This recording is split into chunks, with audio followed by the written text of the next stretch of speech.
Election day is just weeks away, and young voters are headed to the polls to decide who will occupy the White House next. I'm Trinity Webster Bass, reporting for Howard University News Service from Washington, D.C. Here at the U.S. Supreme Court, Roe v. Wade was overturned in 2022. Now, just 2 years later, voters say that reproductive rights is a key issue that they're voting for in this year's election.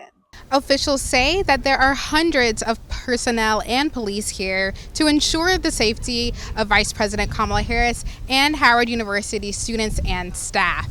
I'm Trinity Webster Bass, reporting here from Howard University in Washington, D.C. for Howard University News Service. While Vice President Kamala Harris did not win the presidential race, she did address supporters here at Howard University today. She encouraged her supporters to remain optimistic, to be hopeful, but to also remain true and in service, which of course is Howard University's motto.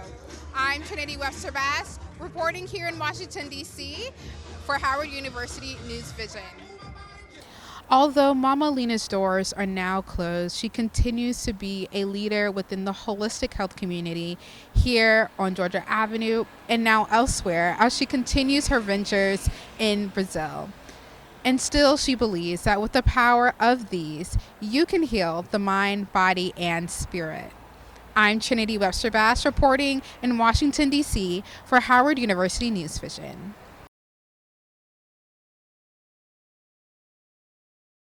This year, the Congressional Black Caucus hosted its 53rd annual legislative conference under the theme From Vision to Victory, Amplifying Black Voices. With the presidential election less than 2 months away, Black Greek-letter organizations Phi Beta Sigma Fraternity Incorporated and Zeta Phi Beta Sorority Incorporated, both of which were founded at Howard University, held a panel called Project 2025, The Impact on Black America. These organizations collaborated with political figures to address the potential effect of Project 2025 on the Black community. I think that when we win this election in November, a lot of it will be because the Republicans were brazen enough to decide that they would put out their playbook in the form of an almost 1,000-page document.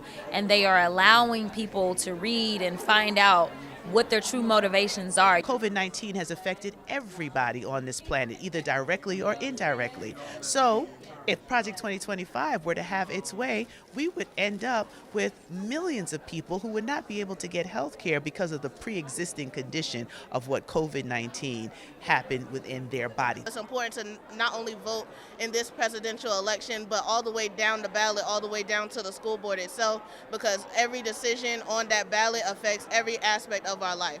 I'm Trinity Webster Bass, here in Washington, D.C., reporting for Howard University News Service. The important thing is don't ever give up. Don't ever give up. Don't ever stop trying to make the world a better place. After a stunning loss, Vice President Kamala Harris addressed a crowd of visibly disappointed yet sympathetic supporters on the campus of her alma mater, Howard University. Many attendees were tearful as she spoke.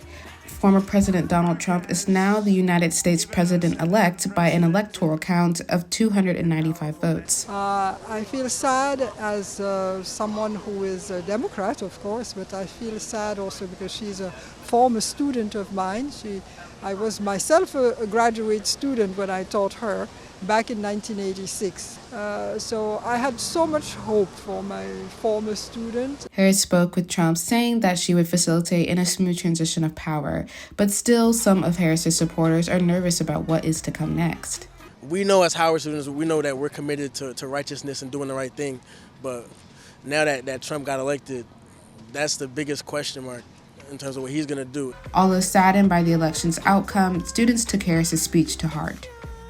Coming here today, even within all that disappointment and frustration, it was exciting to be with a group of people that does believe in a better future and is willing to continue the fight. While Vice President Kamala Harris did not win the presidential race, she did address supporters here at Howard University today. She encouraged her supporters to remain optimistic, to be hopeful, but to also remain true and in service, which of course is Howard University's motto. I'm Trinity Webster Bass, Reporting here in Washington, D.C. for Howard University NewsVision.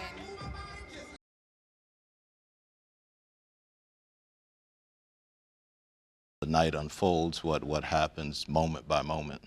Right. And you mentioned the word homecoming. So Vice President Kamala Harris wasn't physically with us during our homecoming.